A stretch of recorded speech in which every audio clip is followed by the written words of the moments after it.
Hello and welcome to this 6th practice in the 30-day Yoga Asana challenge. The practice that we're going to look at in this video is Parsvottanasana, and that's Parsva Ut Tan Asana. Parsva means sides or the flanks, which get opened and lengthened during this posture, and Ut means intense and upwards, so it's an intense opening upwards through the back of the leg, and Tan is a stretch, and Asana is in a sense a sitting, a sense of being, that one is both balanced, strong and balanced and centered and at ease all at the same time, so that the Yoga Asana is almost as if we're sitting. This is when we're becoming adept at the practice. On the way there, often our asana will feel like a struggle, quite hard work. But with practice and with dedication, our asana should start to have a sense of balance and centeredness at the same time as effort. And I think that of almost all the yoga postures that are regularly practiced, Parsvottanasana is one in which I would say there's a strong sense of dedication to the practice, which just simply emanates from out of doing the posture. It is a challenging practice, Parsvottanasana, and it takes quite a lot of patience and quite a lot of truthfulness with ourselves about where we are open, where we have closure, where we might be compensating in order to appear to be moving into the posture, to actually have to go quite deep within ourselves, quite deep within our bodies, to actually practice this posture in a truly yoga sense, being honest with ourselves, being patient with ourselves, having a dedication to the practice, and understanding that there is a greater universal whole beyond us that we somehow connect with through the practice and begin to be able to interact with more fully through our yoga practice. And this is really the essence of the yoga practice, the meaning of that yoga, that oneness within ourselves, but also oneness with the world and then ultimately the universe that surrounds us. And this oneness, of course, it comes and goes. We're only mortal, and most of us are, in a sense, the average mortal. It's only, I think, rare people, rare yogic seers or spiritual seers who really achieve sustained periods of this union and oneness in their lives. But when we at least dip into it from time to time, it's a reference point. It's something that we are able to come back to more readily, a sense of being centered, a sense of being able to find ourselves or to right ourselves more regularly as we go along in our lives. And that is at least something. So let's have a look at Parsvottanasana or Parsvottanasana, and we're going to just begin by coming down onto the mat, and we're going to release the hip joints a little bit and open the hamstrings at this point, lying on the mat, and a little bit as well open up around the outsides of the legs, which need to release in order to practice the full standing forward bend with the arms stretched behind us. And then later we'll come on to opening the sides and the chest to help us. Let's begin with side lengthening stretches. So we're just going to let the legs lengthen out, both of them. And with an inhalation, reaching up into the right arm, down into the left leg, and trying to feel a little bit of opening and freeing through the right side of the rib cage, right waist, possibly into the outside of the right hip and into the outside of the right thigh. And then as you're ready, on an exhalation, bringing the arm back to the side. And then once again, as we're ready, we're breathing in and stretching through on the other side, trying to, again, just let the stretch go down into the leg, let the arm travel with a certain amount of lightness in the arm so that the connections between the arm and the chest, the sides of the ribcage, the front of the ribcage, are also able to lengthen. So it's an inhalation to work into this lengthening action, Yastikasana, each time, and an exhalation to return. Breathing in to work into that lengthening action through the left side now, and exhalation to return. When our leg stays well aligned with the hip joint and we stretch through towards the heel, we should have a sense that the tailbone can also lengthen towards that working heel. And this practice, the Yastikasana, should as well help us to really begin to get our breathing moving, both the inhalation and the exhalation. And let's take it through once more to each side. Inhalation, the right side opening, exhalation to let go, and inhalation, the left side opening, and exhalation to let go. From there, we're going to move into releasing the hip joints a little bit and opening the hamstrings. So we did do a bit of side opening here lying on the mat, but now we're going to come into this hip opening that I was talking about. Once again, ideally, with the left leg, the leg right through to the heel stays in line with the hip joint. So that, again, on the exhalation, as you bring the right thigh in and towards the front of the body, you're aiming to relax through that left hip joint, to feel the weight of the left leg releasing a little bit down and away from the hip joint, and breathing in to let the right leg move away from us slightly. We're aiming as well to keep the tailbone in contact with the mat, and as the left hip joint releases each time and the muscular attachments around it release, we're trying to have a sense that the weight of the heel moves downwards and away from the tailbone. And there's a little bit of opening through the base of the spine as the weight of the left leg moves away from the hip joint. So it's the inhalation to let the leg release away from us just a little bit.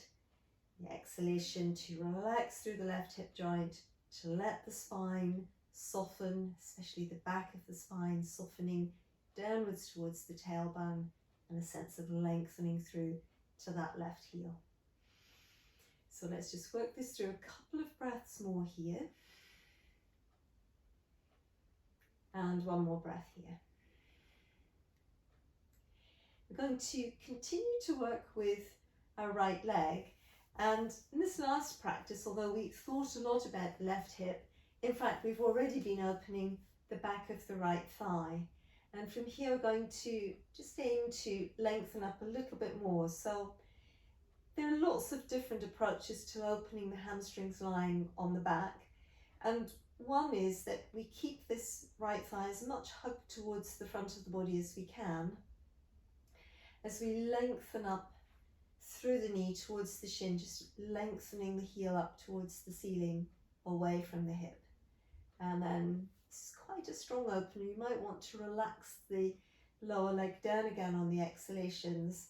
So breathing in, this time let the spine lengthen from the tailbone towards the crown, and a little bit push and stretch into your left heel as you keep hugging the right thigh towards you, and then reach up towards that right heel.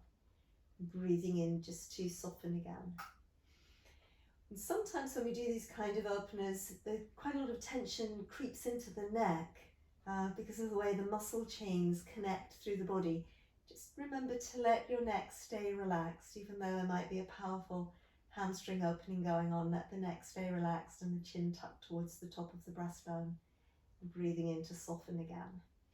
So it's that inhalation to lengthen your spine from the tailbone to the crown, a little bit push through into that left heel as you lengthen up through the back of the leg towards the right heel.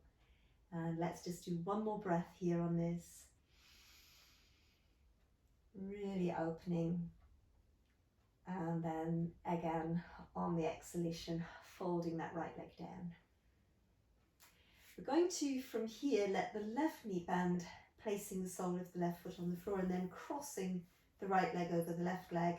The arms can open out in line with the shoulders at this point.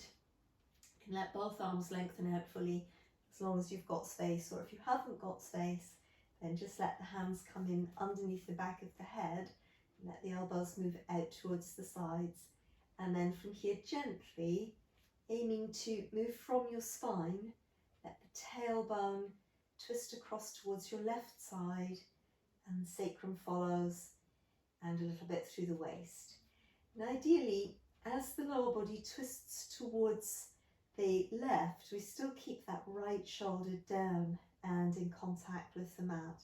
And actually quite a lot of the rib cage on the right side should really be staying down and in contact with the mat to get the most out of this opening in the outside of the right thigh and the outside of the right hip.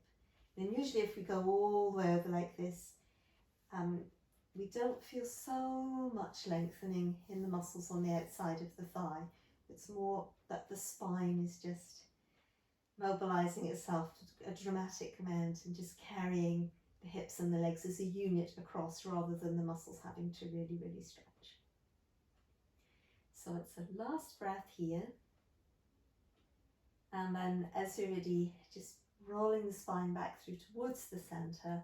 Let the legs and the hips come back into the middle. Good, so well done. That's the first side work through there.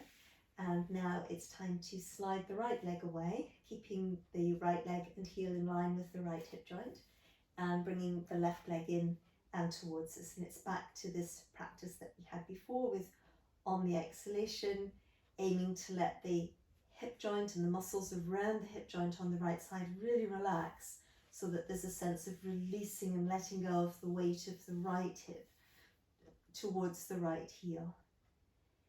And it's with the exhalations each time that we're drawing the left thigh in towards the front of the body.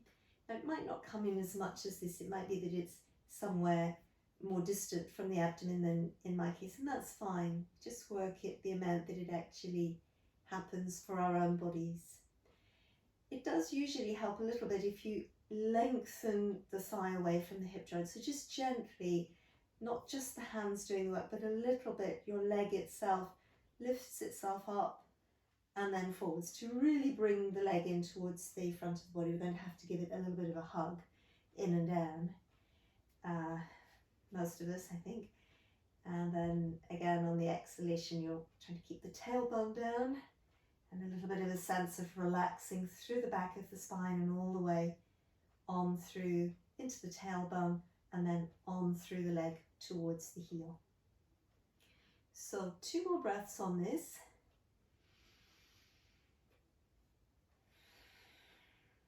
And then again, moving into the hamstring opener that we had on the other side. So it's a version of the Supta Hasta Padangusthasana version number 1.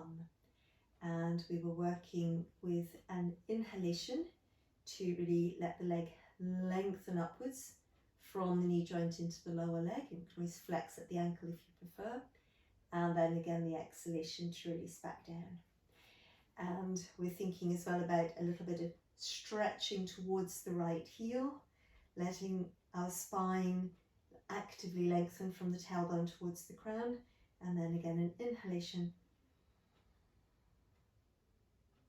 and an exhalation to let things relax again. So let's just work that through in a few more breaths, remembering to keep an awareness of your spine, to keep an awareness of the lower leg, keep it opening, keep the hip flexor opening on that lower leg. It's quite key for the preparation for the Parsvottanasana that we're doing. Again, although we've got the hands supporting the leg in this position, there's a little bit of a sense as well that the leg moves itself forwards and towards the knee, just to give us a little bit of a head start on that opening. And then the last time, once again, inhaling into that lengthening and an exhaling to soften.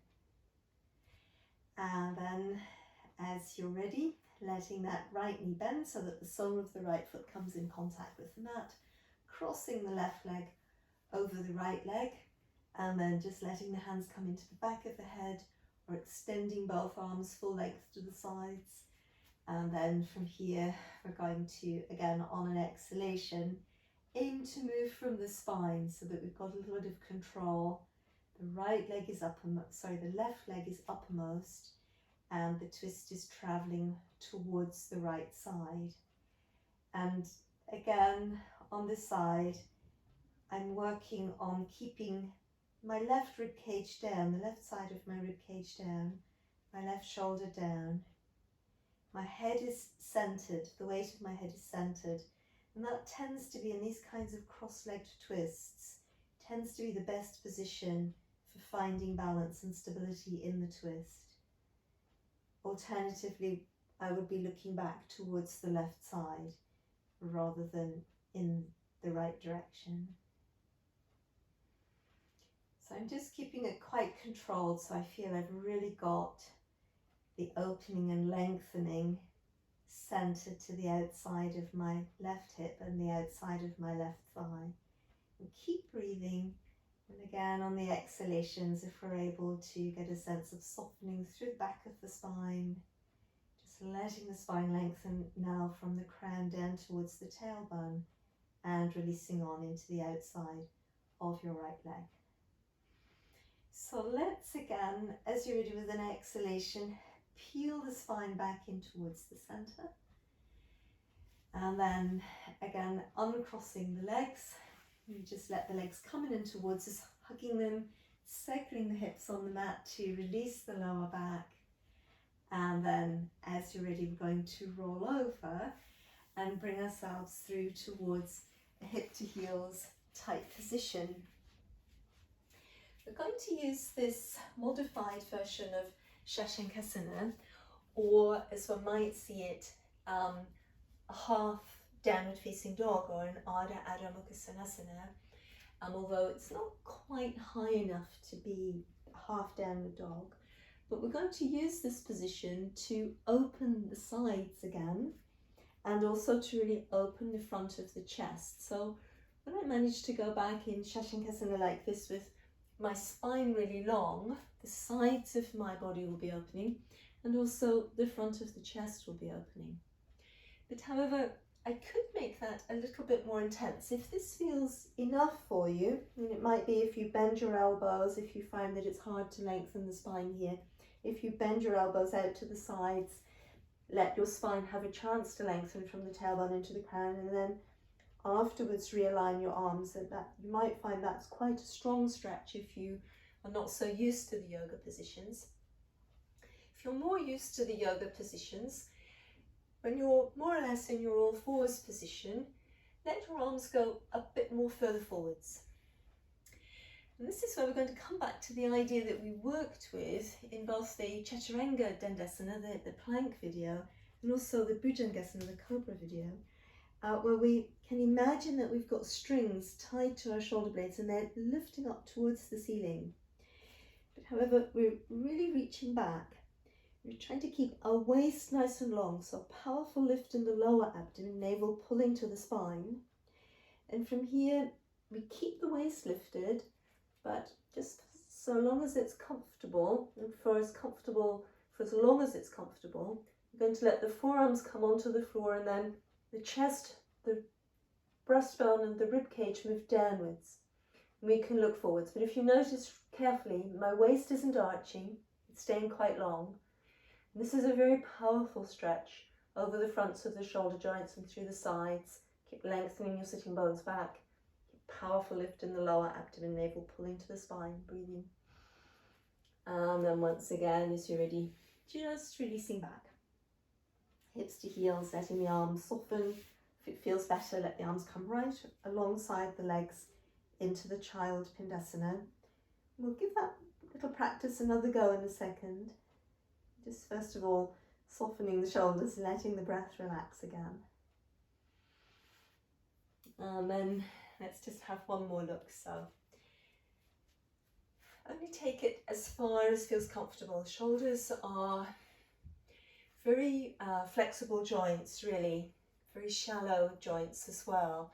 So we should always be cautious and not overstretching them. Just take it little by little to come into position like this. So we get this lengthened all fours position, quite substantially lengthened. We let the upper back muscles be active. So as we imagine strings tied to the shoulder blades, pulling them up towards the ceiling, that will activate the upper back muscles. Our collarbones should be open and the breastbone and the spine moving towards each other.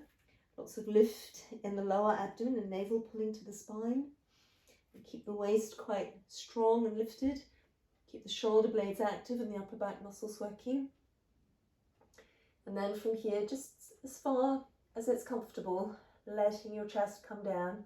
You can look forwards towards the fingertips, breathing. Should feel quite a reasonable stretch again through the front of the chest and the sides of the chest as you keep moving your sitting bones back. So breathing. And then once again, as you're ready, just releasing that with an inhalation or an exhalation and softening back into Pindasana, the child. So if you find there's a lot of distance between your forehead and the support of the mat, just stack your fists in underneath the forehead. Breathing here.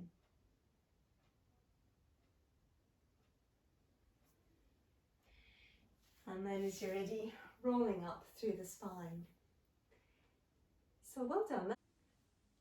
Well done. So let's bring ourselves up to standing. And to do that, we're going to work through downward facing dog and then walk the upper body back towards the legs so that we come into forward bend, Uttanasana. And then from there, we're going to roll up through the spine.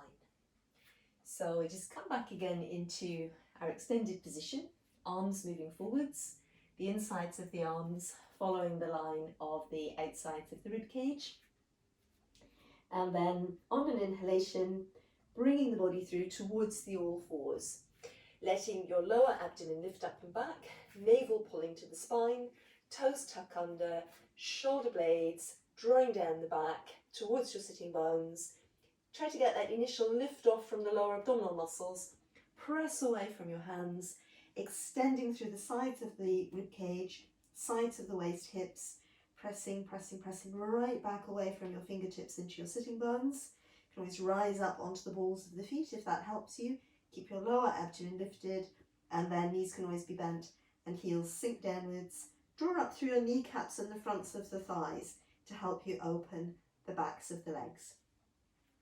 So breathing here, 2 or 3 breaths, collarbones nice and broad and open, breastbone and spine moving towards each other, navel gathering into the spine. Nice deep breaths diving back into the depth of the rib cage.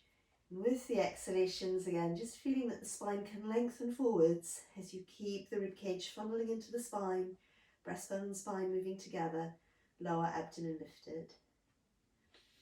We're just going to work one more deep, slow, full round of the breath here. And then, as you're ready, just little by little, walking the hands in towards the legs. So just coming in little by little there. If you can, keep lifting your sitting bones up as high as possible to keep opening the backs of your legs. And what you can always do is let your knees bend so that the spine through the lower back and towards the sacrum is lengthening forwards and downwards as much as possible. And then with the knees bent, you may be able to really roll your pelvis on the top of your thigh bones so that your sitting bones are as if directed towards the corner between the wall and the ceiling behind you. Let your spine open forwards and downwards. And then just with every inhalation, let your knees soften again, and with each exhalation, draw up through your lower abdomen, navel pulling to the spine, shoulder blades keep lifting up towards your sitting bones, and let the crown of your head direct towards the floor. So the legs may straighten or they may not. So it comes usually with a bit of practice. And then as you're ready again, nice deep lift in the abdominal muscles with an inhalation, rolling up through your spine, restacking right up to standing. Now that we've come up to standing, let's have a quick preview of the Parsvottanasana posture that we're working towards. And it's, again, a forward bend. It's almost like a cross, actually, between the Uttanasana that we were just in and the downward facing dog that we came out from. Because one leg, it will be a hamstring stretch. One leg steps forwards and then the back lengthens forward. So it's as if your back is in the downward dog facing position, and then both legs are stretching, the back of both legs are stretching. So it's almost sort of here, and then you step forward. So it's not as much distance between the feet in Parsvottanasana as it is between the hands and the feet in the downward facing dog, keeping it a little bit more moderate. Now what tends to happen in this forward bend is potentially that the hips swing off. So with my back leg and my back hip, the left leg and the left hip, at the moment the hip is really swung back. What this means is that my spine is making a curved shape here, and that is a little bit too much pressure really on the inside of the curve. If you imagine I've got a slight letter C shape here in my spine, on the inside of the C it's too cramped for the spine. So we would need to, in this position, really square the pelvis up. You can always think about the end of your yoga mat to give you a guide on how the pelvis should be aligned. So the crests of both hip bones at the front of the pelvis should be the same distance, each of them, away from the end of the mat. And for most people this will mean that we need to deliberately draw the hip on the front leg side back. So here the right hip draws back, and that helps the left hip to move forward. And then again, often, because this is a very challenging opening for the hamstring, especially in this front leg, then very often we need to let this front knee bend. And even if we find it disappointing in our mind that the front knee is bending, the crucial thing for actually developing our flexibility with the strength to support the posture here is that we're able to lengthen the spine, what we've just practiced doing in the Uttanasana. So as you breathe in, you can always support the posture on your thigh if leaning forward and resting the hands onto the floor is too strong a position. But as you breathe in, if you let your front knee bend just a little bit, have a sense of lengthening the inside of your leg from the inside of the hip joint towards the knee. Then lift up powerfully in your abdomen, lower abdomen and navel pulling to the spine. Let your pelvis revolve on the top of your thigh bones and lift your sitting bone up. So now for the moment, just keep your hands forward or resting on your thigh. Eventually, the arms are going to come back and behind in the full Parsvottanasana. And for that, we need quite a lot of strength in order to maintain the balance. So it's better to try and work, if we're like this, with the lower back rounded, we have got much less strength than when we lengthen the small of the back. So it's better to keep the front knee a little bit bent, build in the strength and the flexibility together, and eventually with some practice arrive at a position in your posture that allows you to develop and feel comfortable in the practice. So let's step the back leg forward, bring it in line with the front leg. I'm going to breathe in and roll up through the spine. Let's do the same preview on the other side. So starting with that more or less 2 fist distance apart at the heels, then we're going to just breathe in, breathe out, take a stride forward, reasonable stride. And then from here, you know, you've got your, if you think about your legs almost beginning in your pelvis, so right hip, left thigh, right shin, right foot, left foot. So like that, and your spine right at the center of the origin of your legs. And then you let the spine lengthen forwards, center between the legs. And it's as much about as you come forward, what do you need to do in order to keep your spine opening and lengthening at the same time as your legs are opening and lengthening. And really often that will mean letting this front knee bend a little bit, and also really working with that powerful abdominal lift so that your pelvis is free to move on the top of your thigh bone. If there's not enough space between the thigh and the pelvis, because the pelvis isn't really supporting itself above the thigh bone, it will make the movement quite hard. So again, we can take support from this thigh, or if you have a chair seat or something, you can rest onto that instead. And then again, we're going to just swing the hips through so that the spine is really long. This time, the left hip, the front hip moves back and the right hip moves forward. I'm thinking about the crests of my hip bones squaring up with the end of the mat.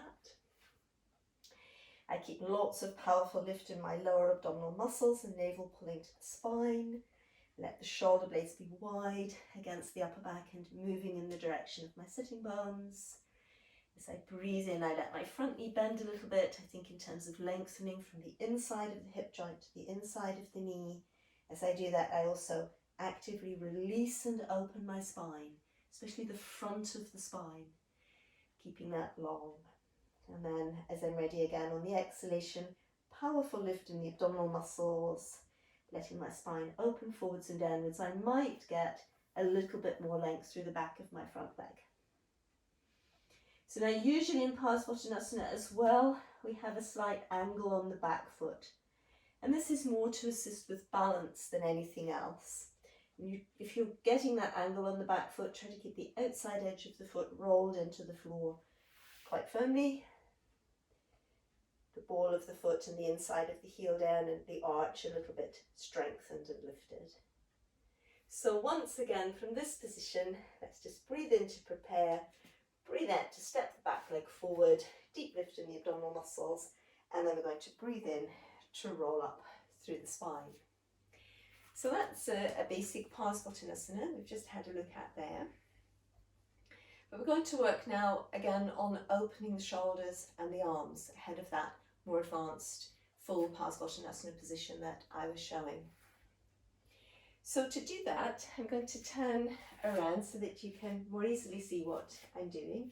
With my right arm, I'm going to let the arm lift up with a view to lengthening the line of the arm out of the line of the collarbone. And then from here, rotating the arm, turning it at the shoulder joint all the way through its length so that the palm of the hand faces back. And then from here, just going to let the arm come in to the back of my waist. And then keeping the rotation in the upper arm at the shoulder joint, just gently going to take hold of my forearm, slightly bring the arm across the back of my waist, just gently. A little bit of cross and release. A little bit of cross and then release. Just like that, opening up. Now it might be, if you're feeling quite supple, that the arm can come across that you're actually holding it with you're holding your elbow with your opposite hand. It could be as well sometimes that the hand can begin to move up the back like that. And then, but not forcing it, just take it easily, releasing on that side. Then with the other side, letting the arm lengthen and open from out of the line of the collarbone. And then rotating the arm at the shoulder joint so that eventually the back of the hand faces behind you. And then once again from there, space in the shoulder joint and then bringing the arm in behind like that. Let's reach through to hold the forearm and then just gently bringing the arm across and releasing a little bit. Bringing the arm across and then releasing a little bit. Coming across and releasing. And then again, if you feel ready, you can take the opposite elbow with the opposite hand and then just come right across. And it could be that this hand comes up the back like that. But again, just allow the practice to stay quite comfortable. Shoulder joints are big joints, but they're also, because they're quite shallow joints, relatively vulnerable to, injury, a little bit of displacement. So take it easy always with these sort of shoulder exercises. I'm going to again open the chest and add it into a forward bend, but we're going to add it into the Uttanasana forward bend that we were in after we walked back from the downward facing dog. This time with the chest opener, it's slightly different. We're going to again let the arms lift up, but both of them together as we breathe in, and lengthening the arms from out of the line of the collarbone, so you get lots of space coming into your shoulder joint. And then again, exhaling, rotating the arms at the shoulder joint and also sweeping them down and back. And as the arms sweep down and back, aim to have a sense of really lengthening down and back towards the fingertips. You're still keeping lots of space at your shoulder joint. And then from there, we're going to interlace our hands. Now just observe which index finger is closest to the back of the hips, because we're going to change it again in a moment. So spine lengthening up nice and tall, thinking about your legs lengthening through the pelvis down into the thighs, down through the shins into the feet. Crown of the head aiming towards the ceiling, pressing down and back with your hands and a little bit away, aiming to keep your wrists pretty tight and close together. Then from here, we're going to let the knees bend, open the spine from the tailbone to the crown, keep your spine supported with your abdominal strength, keep stretching actively towards your knuckles, keep the wrists closed, try not to let the wrists buckle outwards, and then just being here breathing. So this is a strong position, and you may feel that it's much better to rest here with the abdomen on the thighs. But you may feel and find, if you're quite practiced, that you're able to get a longer position as you're here for a few moments, letting your legs extend. Still aim to keep the wrists quite close together, not letting them buckle. Breathing. And then as you come back, lead with the knuckles. So stretch into the knuckles, reach them back and gradually downwards, let your knees bend, let your back roll up, all the way back to your standing position. Good. So now then we've got the change on the index fingers I was talking about. You might be able to keep holding on and change. You might need to let go and change. If it feels constricted, let go and change, and just check that your other index finger now is going to be closest to the back of your hips. Rotating the shoulder joints outwards, stretching down into the knuckles, keeping the wrists nice and close together, stretching down and back to create as much space as you can in your shoulder joints. And then as you're ready from here again, the legs are lengthening downwards, spine lengthening upwards, hinge at the hips. Have that sense of your spine lengthening forwards, centre between the line of the legs, keep stretching back into the knuckles, opening space, coming forward. So again, it could be that this feels a lot better with support for the back on the thighs.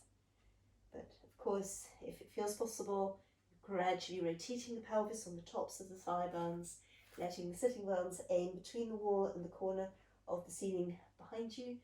Breathing here, arms release forward, just as much as feels comfortable. Breathing. Once again, leading with the knuckles, leading with the hands. Stretch back and down, knees bend, abdomen is strong and lifted. Let your back roll back up to standing. And then once we're here again, releasing the arms, letting go. So just letting the arms relax and releasing them. So by this stage now, I think we're ready to come into our full Parsvottanasana practice. And we can either come into the Parsvottanasana with the arms in this position that we just practiced, or we can come into, if we feel ready, the reverse prayer. And we might be ready after the sequence of chest opening and shoulder releasing practices that we've just been doing to come into the reverse prayer. That's where the fingertips meet behind us, the palms come together behind us, the elbows pull back, and the hands can work up the back in this way. The elbows, ideally, especially when we get into the forward bend, should be moving upwards and backwards behind us. So let's have a look at this. We're going to, from the back of the mat, breathe in and breathe out to step the right foot forward. So here we are.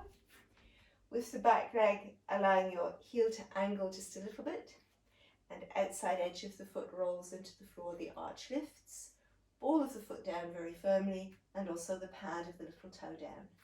On the front foot, heel, ball of the foot quite strongly down, and making sure that the pad of the little toe is down. So being in this position, we're just going to, let's say we'll breathe in, breathe out to Namaste.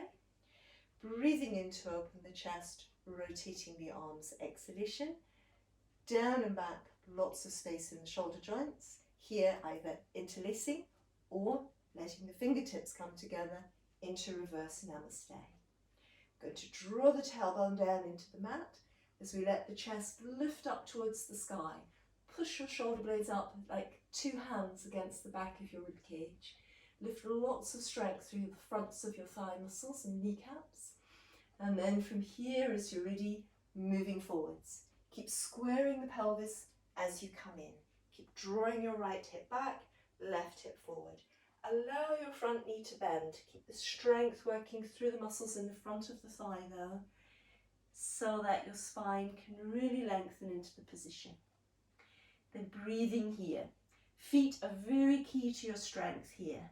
The pull up through the muscles in the fronts of the thighs, very key.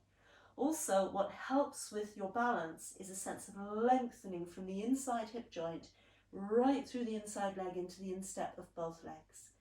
Keep your spine opening, your core working, your shoulder blades actively moving in the direction of your sitting bones, and breathing. Just breathe through quietly, another 2 slow full rounds of the breath.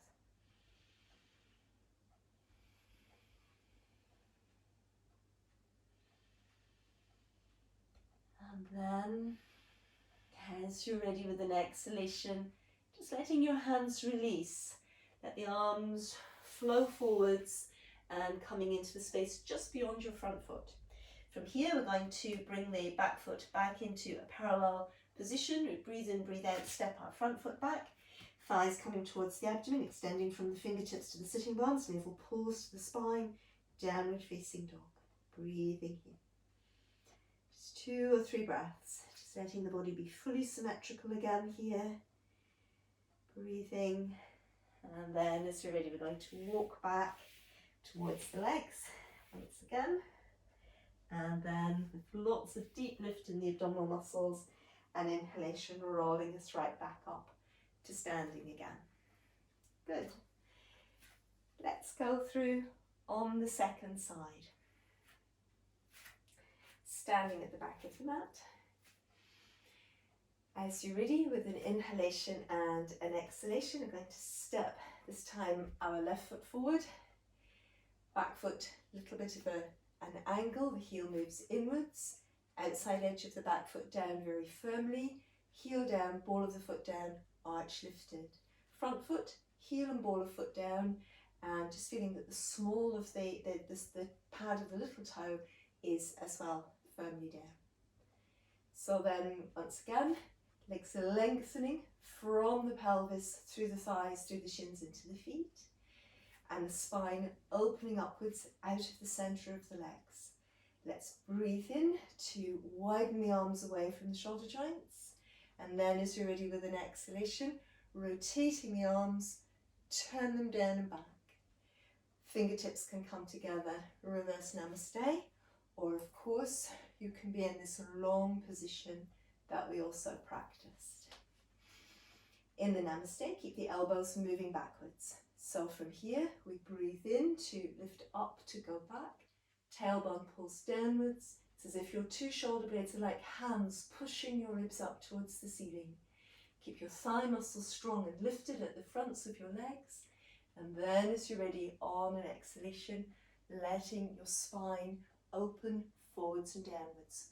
Hold on to that openness over the front of the spine. Keep squaring your hips, and as you need to keep the spine lengthening, let that front knee bend. So we come through, again, keep the arms either actively lifted or your elbows actively moving back and up. Keep squaring the pelvis. As you breathe in, your front knee can bend a little.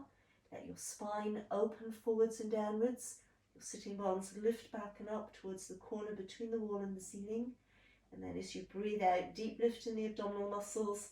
Pull up through the fronts of the thighs, but lengthen downwards from the insides of your hip joints through the inside leg to your insteps. The spine will probably open forwards. Inhalation, front knee bends. Once again, as you're ready, exhalation, lengthen through your inside legs. Pull up in the abdomen, let the spine release forwards. So let's just breathe here. 2 quiet rounds of the breath, deep slow rounds.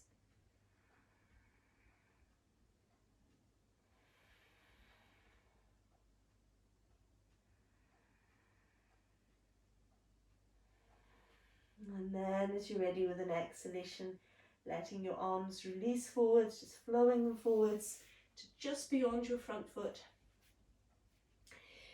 As you're ready, let your shoulders be strong, breathing in, breathing out. Then step the front foot back to meet the other one. Downward facing dog, thighs and abdomen can come together. Lots of strength across the breadth of your upper back. Core muscles working, opening back and away, just spending a few moments here symmetrically now in the downward facing dog. Breathing. Then we're going to walk the upper body back towards the legs. Uttanasana once more. And then from here, as you're ready, just folding the body down, coming back to the child and having a rest in this position. Nice deep, slow breaths here and absorbing the effects of the practice.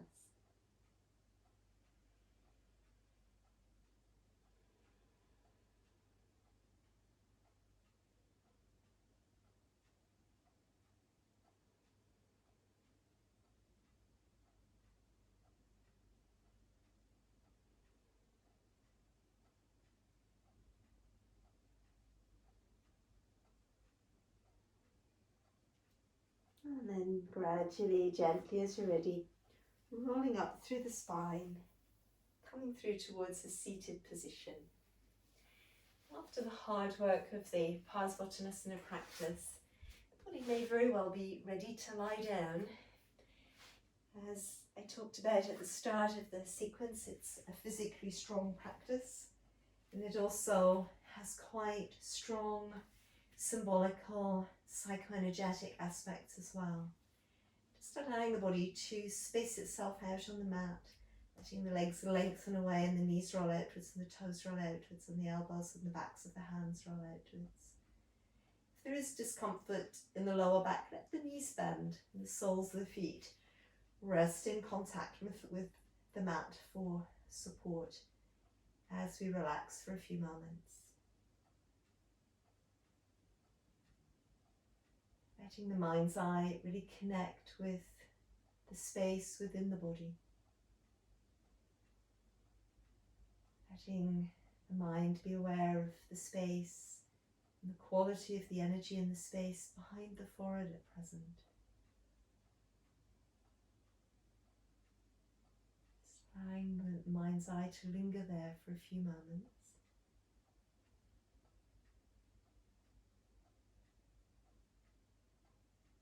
Allowing the mind's eye to travel into the space behind the breastbone.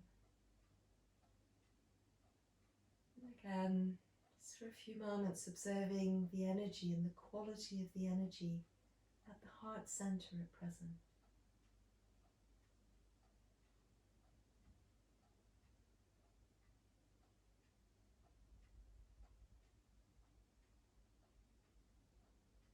And traveling further down into the trunk of the body, coming into the region of the solar plexus.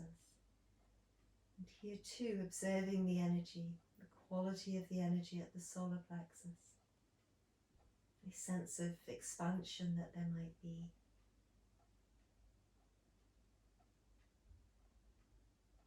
A sense of activation that there might be.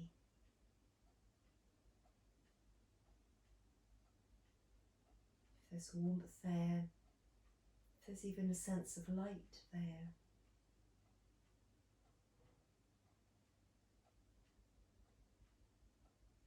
Spending a moment to connect with the hands from the inside, being aware of the quality of the energy circulating within the hands at present.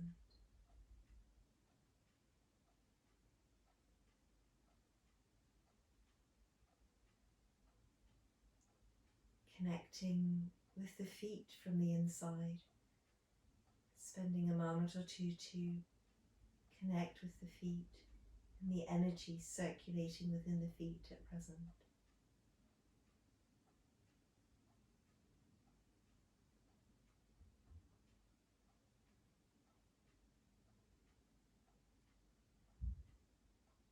And allowing the awareness to unify all through that length and breadth and depth of space that is the physical body.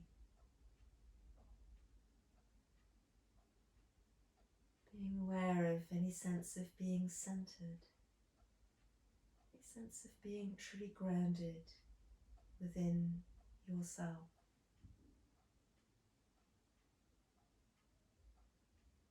Owning and acknowledging any sense of strength, any sense of wholeness that may emanate at present, flowing from out of the practice that we've just been.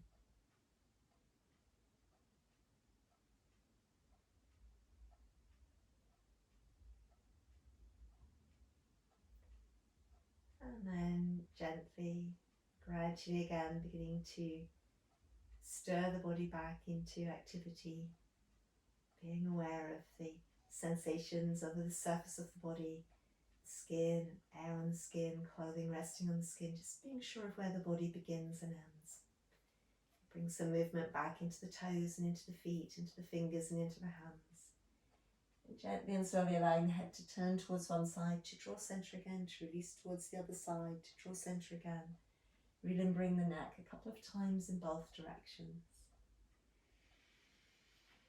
We can reach a stretch upwards, reach a stretch downwards, into the arms, into the legs, feeling the muscles engaging again all through the back and the muscles engaging again about the spine.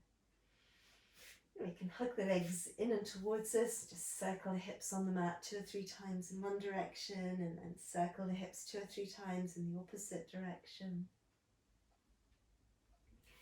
And then as you're ready, gently rolling over, coming onto one side and resting on the side for a moment. And then away from the side, rolling up towards a seated position.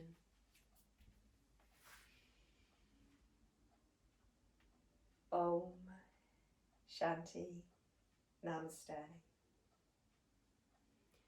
Well done, and thank you for following this practice with me of Parsvottanasana. Hope to see you again soon on another video for the 30-day Yoga Asana challenge.